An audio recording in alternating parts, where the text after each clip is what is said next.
Mayroon na pong galaw, mayroon na pong mga nangyayaring hindi magandang pangitain, lalo na po sa hanay ng mga mamamahayag sa ating bansa o naghahatid po ng mga impormasyon para sa mga mamamayang Pilipino.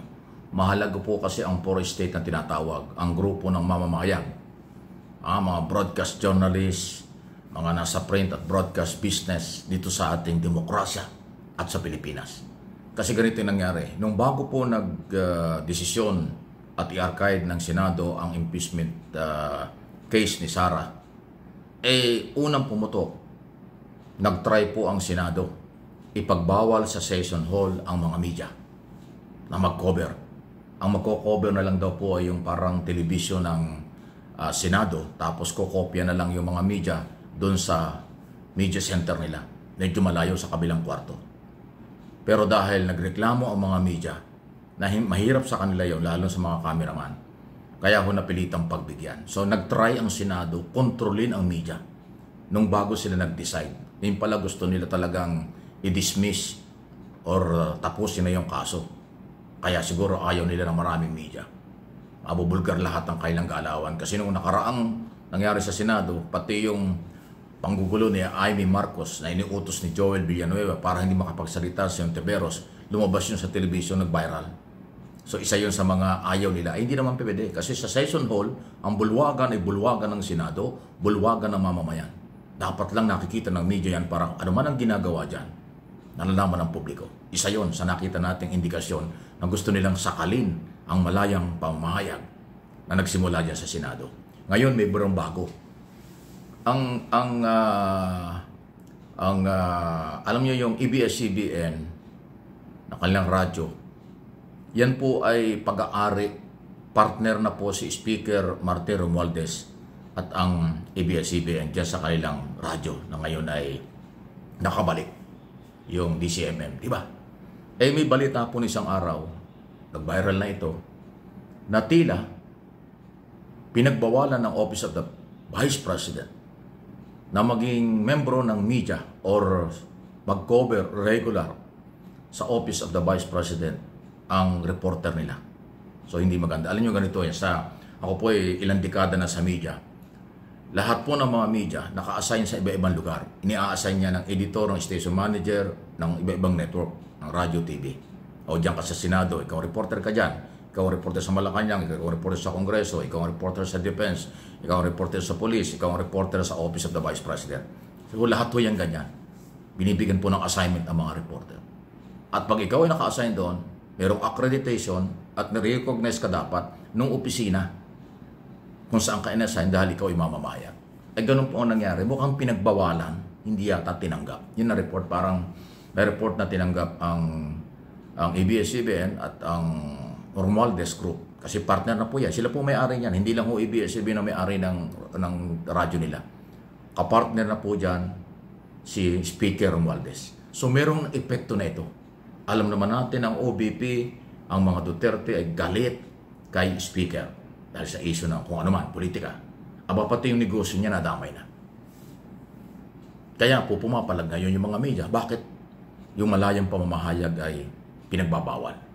So medyo nakakabahala. Nagkakasunod na dalawang issue na. Nag-try sa Senado ang pigilan pero nag-ingay ang media, nabawasan yon. Ito naman ngayon sa Senado. Nagreklamo na po yung anchor ng kanilang radyo dahil nga ho natanggap yung balitang pinagbabawalan yung membro ng media. Hindi po maganda yan. Hindi magandang pangitain yan. Kasi ang malayang pamamahayag ay nasa ilalim po ng saligang batas.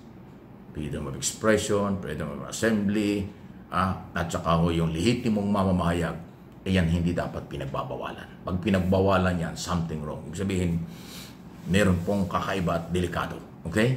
So, ano pong inyong masasabi dyan? Sana naman ay maresolvo pa rin ito. Okay dyan sa Office of the Vice President, liwanagin niyo ito. May ganyang akusasyon laban sa inyo dahil may nagreklamo. So, liwanagin niyo. At hindi nyo dapat ito ginagawa yan. Kasi pag namili kayo ng media na magko-cover sa inyo, hindi maganda yon. Okay? Kakampi man o hindi ninyo ang media, pero kung kayo po'y nagsasalita, gagamitin yan, ang istorang yan, lalabas ng katotohanan. Ngayon, kung hindi kayo magsasalita o pagbabawalan pa ninyo, ay hindi talaga may marinig ng taong bayan. doon sa particular radio station ang inyong side. Kaya dapat po huwag personalin, huwag gipitin ang malayang pamamahayag. Okay? Sunod na ating pag-usapan ay, balikan natin itong issue ng mga bilihin kasi ito yung mahalaga. Sana po magtuloy-tuloy na nga po yung pagbaba ng inflation, pangunahing bilihin. Kung hindi maramdam sa iba, naiintindihan ko, may mga lugar na hindi nararamdaman. Pero kung ganyan po ang sitwasyon, ay alamin po ninyo sa Philippine Statistics Authority, PSA, sila po kasi ang naglalabas ng ganyang record. Sila yung mayroong kapabilidad i-monitor ang kalagayan ng bansa. Sino ang walang trabaho, ilan ang mahirap, magkano ang bilihin, tumaas ba o bumaba, sila po. Philippine Statistics Authority. Puntahan nyo ang mga website nila. Puntahan nyo ng personal kung gusto nyo. Magreklamo kayo dyan lang sa may East Avenue sa Quezon City. Nandiyan ang opisina nila, bagong building. Yun ang aking pinagkukunan ng balita. Kasi yun po naglalabas ng balita at sila ho yung merong authority. Okay? So ang kailan sinasabi, mas malaki na po ang naibaba ng presyo ng mga bilihin ngayong taong ito, 2025, kumpara sa 2024. So, kung nararamdaman nyo, salamat. Kung hindi, baka may pagkukulang ang mga local official dyan sa inyong lugar. Hindi na mo monitor o kinukonsente, pinababayaan yung pagtaas. Samantalang hindi. Lalo na ang rice.